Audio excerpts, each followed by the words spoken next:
যদি বলা হয় আজকের দিনে বিশ্বের যেখানে সবচেয়ে খারাপ পরিস্থিতি বিরাজ করছে সেই দেশের নাম কি, তাহলে সেটি সুদানই হবে। আর এটা মোটেও ভুল বলা হবে না।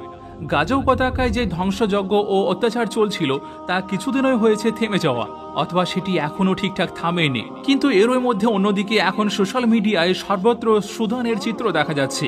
কারণ সুদান থেকে আপলোড হওয়া ছবিগুলো বা যেরকম ভিডিওগুলো শেয়ার করা হচ্ছে সেগুলো নিশ্চয়ই অতি রুহ কাঁপানো। মানুষ তাদের সোশ্যাল মিডিয়া অ্যাকাউন্ট খুলে সুদানের গণহত্যার পোস্ট দিচ্ছেন। আর আশ্চর্যের বিষয় হলো, কিছুদিন আগেও যখন গাজা বিষয়ে ইসরায়েলের বয়কট আন্দোলন দেখা যাচ্ছিল, ঠিক একইভাবে এখন সুদানকে কেন্দ্র করেও একটি বয়কটের কার্যক্রম দেখা যাচ্ছে। তবে এই ক্ষেত্রে ভিন্নতা এটি যে এবার যাকে বয়কট করা হচ্ছে সে ইসরায়েল নয়, বরং সে নিজেই এক মুসলিম দেশ, একটি অত্যন্ত ধনী ও শক্তিশালী দেশ, যাকে আমরা ইউএই অর্থাৎ